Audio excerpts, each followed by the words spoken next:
Climate change awareness is at an all-time high.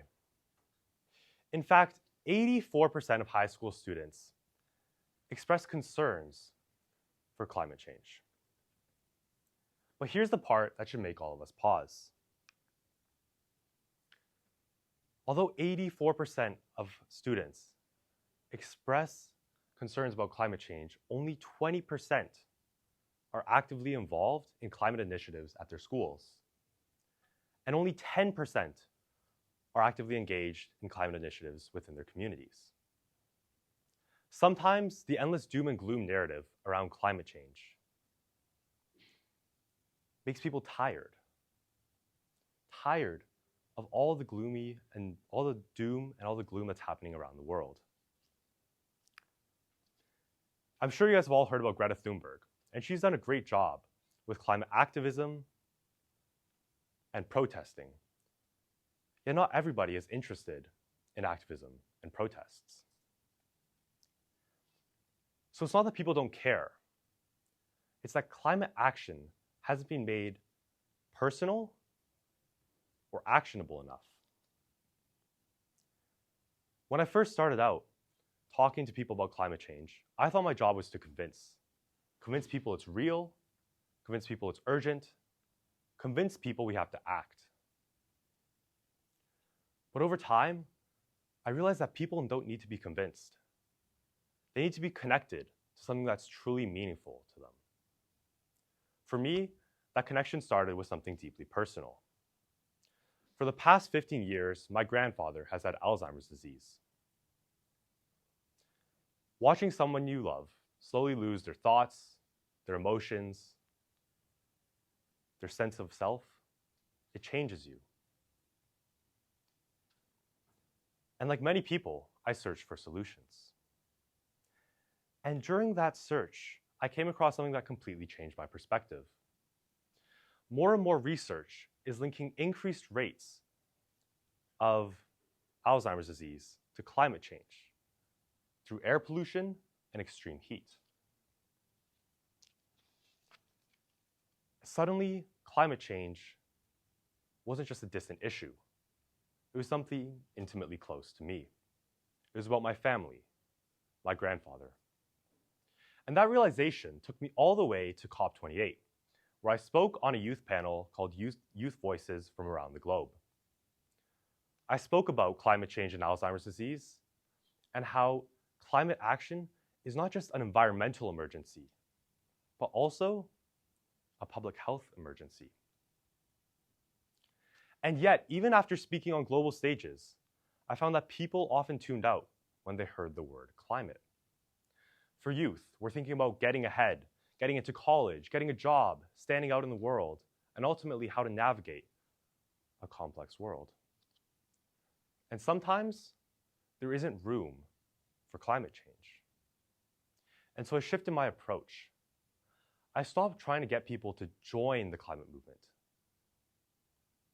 And I began looking for ways to weave climate into the things people are already interested in.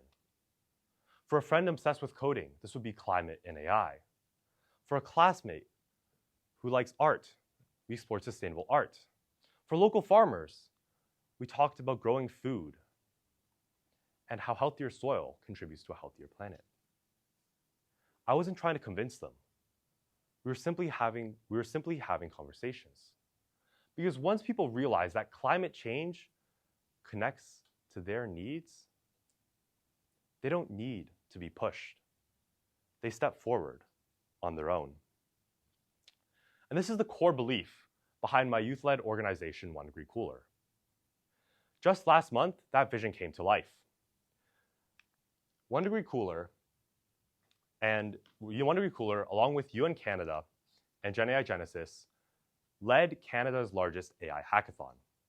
Out of 16 different prize categories, there were 3 different categories for climate change. And it was a massive success. We had over 2,200 applicants from 25 different countries. We selected 700 of them to compete in this hackathon. And there were numerous climate-related projects that completely blew my mind away. One of the winning projects was called Firesight. And this project found a way to analyze satellite data, to use real-time intelligence to provide information to first responders battling wildfires. This was an example of a bunch of coders with limited climate experience finding a way to work on climate mitigation or reducing the impact of climate change within our communities. And so despite their limited climate experience, they were able to make an impact, and they were able to learn new sustainability skills without even realizing it. It was more than just a competition. It was a way to show that they were able to make an impact using their skills. Instead of asking them to care, we show them how their skills can be made useful. And so one of our new initiatives is green internships, where we're connecting high school students to internships in sustainability. Because we believe that we don't need to just tell people and teach them about climate change. We need to give them the pathways to shape the solutions. And in fact, a study done by the American Student Assistance found that while 79% of high school students are interested in real-world experience and internships, just 2% of high school students have actually completed an internship.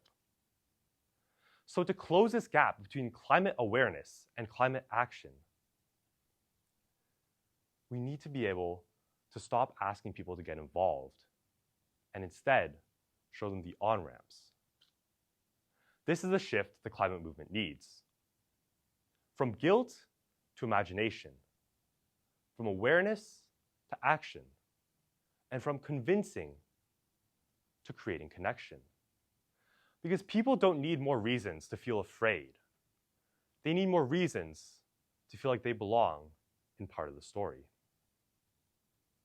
So I'm not here to ask you to stop flying or to take shorter showers. I'm here to ask, what is your passion? What are you truly interested in? And what is the intersection between that and climate change? That's how I found my way in. Now let's help you find yours. Thank you.